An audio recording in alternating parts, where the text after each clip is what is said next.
What's up, everybody? It's your boy Prez, aka @_Presidente on X or @Presidente on Blue Sky, where I'm gonna be a little more active moving forward. This is the first edition of what hopefully is going to be a weekly series here at the Strickland called Full Court Prez, haha, get it, where I'm gonna give you some more video analysis and we'll talk about it on the Friday/weekend pod, me and Schwinn, every week. And to kick us off, we're going to talk about a somewhat divisive, at least early on, player on the Knicks, Mikal Bridges. We traded a King's ransom for him, and some people have been a little bit disappointed. Sometimes people are disappointed about the offense. Other people are more about the defense. I'm in the latter camp. This guy, once upon a time, was second in Defensive Player of the Year voting. This was back in 2022 when he was still with the Phoenix Suns, and he came in second to Marcus Smart and right ahead of Rudy Gobert, Bam Adebayo, and Jaren Jackson, all regular best 5 defenders in the NBA at any given time. So no small achievement. So what's up this year? What is going on with Mikal Bridges? Well, he used to be a demon, and he slipped up a little bit when he was in Brooklyn and he had to be the lead ball handler.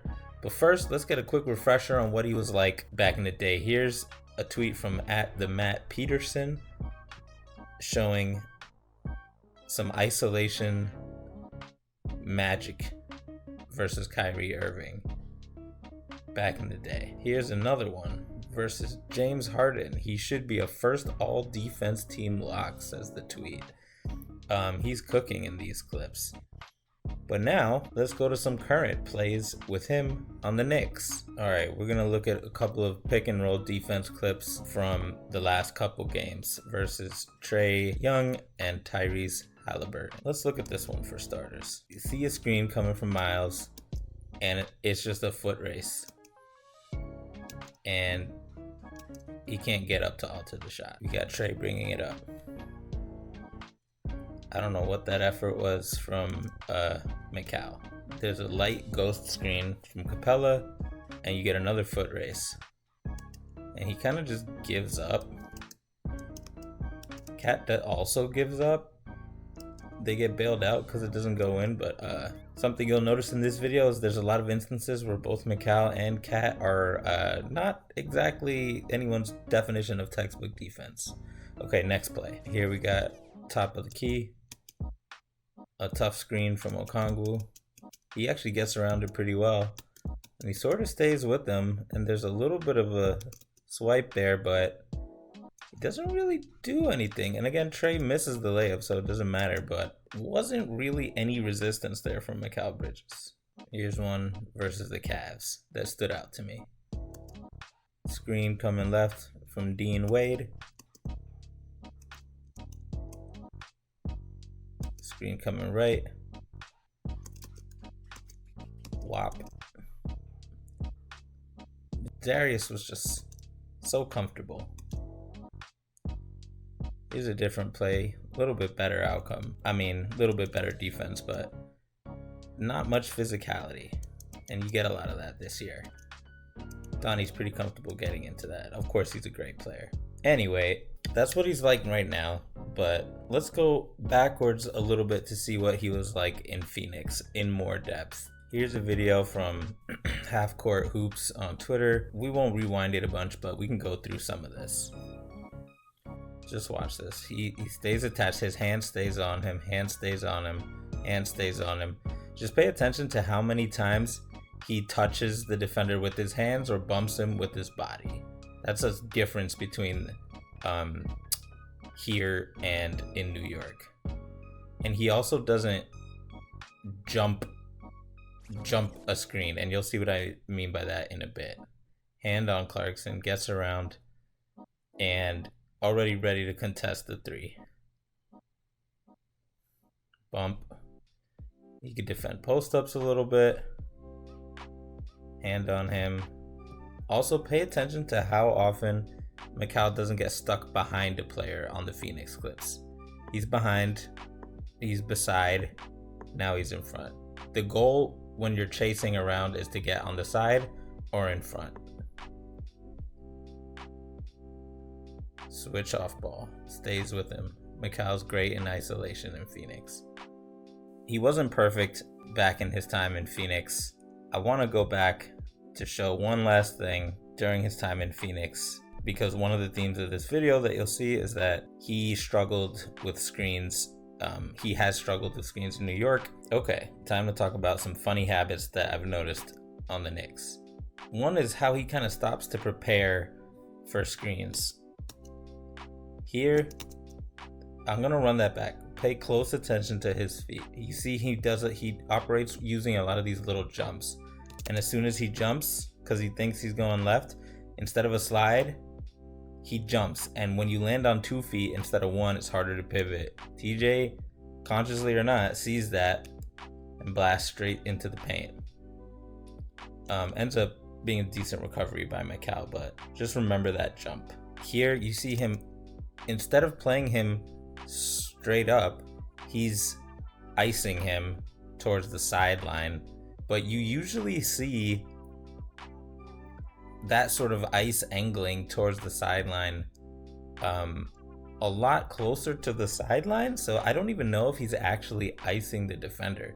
And he does this over and over. Instead of playing a defender straight up, if he sees a pick coming from the left, he'll automatically force them to not use the screen, to reject it instead, and force them to Sims or Cat, whoever's playing center.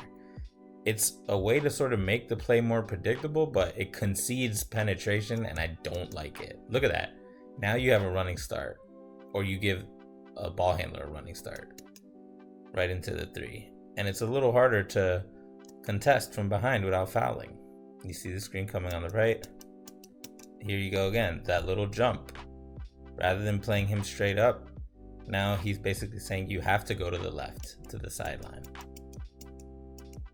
He's a little bit back more front, but there you go. Another jump. You are not using this screen. Who cares? It's really weird, because most defensive coverages, you want a player to, get to your big. And I guess you're getting to the big this way on the sideline rather than the middle of the floor. But it's kind of a coverage that has backfired a lot. And here, you remember earlier in the video I was talking about go from behind to the side to the front, and here he gets there, but look how long it takes. Cade is already basically all the way up. That's light for Cade. And in this one, you notice he's not automatically jumping and saying you have to go left. He's playing him straight up, and he touches him with his arm. Again, be physical. Dame knows he's being physical and tries to draw the foul, but they're not going to call that. That's normal pick and roll defense. So by being physical, you can also bait your opponent into doing dumb stuff. All right, that's the second part of the video. Now, the third part. What can we do? What can Tibbs do? What can Mikal do? What do we want to see more of? Here's an early possession versus the Pacers. Here, good chasing, and a switch. This is one of the reasons Boston switches. Is pick and roll defense is hard compared to isolation defense, because there's just more moving parts, more responsibilities. When you switch, it's just I keep my man in front and I pass him to my teammate, who now he has to keep him in front. Switch back. And now there's 11 seconds left. Indy is not nearly as fluent in playing with a short shot clock as the Knicks and other teams. Stay on the side of him, stay on the side of him, stay in the front of him. Make him shoot in the crowd. Switching can help muck up the gears of pick and roll plays. Another thing is contest without pre-deciding where you're going to angle a guy. I know some of it is icing to the sidelines, but some of it I think is just Mikal deciding, like, I'm going to make you use this pick in one specific way and concede the drive, which is real galaxy brain thinking. Here you see there's no jumping ahead of the screen to say you got to go this way. He's not jumping to force Fred left. He gets hit, sure, but that's okay, because Cat is able to stay a little bit higher, and boom, good contest. You love to see it. Again, no jumping to pre-decide where the ball handler is going to go. He gets bumped, but that's okay. And he gets right on his shoulder. Airball. Good stuff. Touch him. Get up on him. Like, this is what you need. Like, get physical. You don't gotta be Drew Holiday, who's like takes it to another extreme and will affirmatively like bump a ball handler because he knows he's stronger.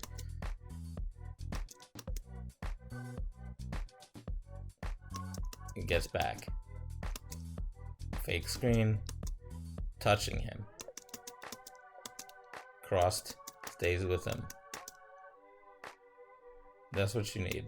Take a couple seconds off the shot clock with the bump here or there. Force them to drive with contact. Now let's look at what some other players do that he can kind of take these lessons even further. That's the last thing I want to show you. We're going to go back to Jaden McDaniels real quick. And you'll notice some of the best defenders strategically will go under. I mean, you don't got to be a genius to go under a pick for Josh Giddey, but bump. You see that? Bump Josh Giddey. Then fuck out of here.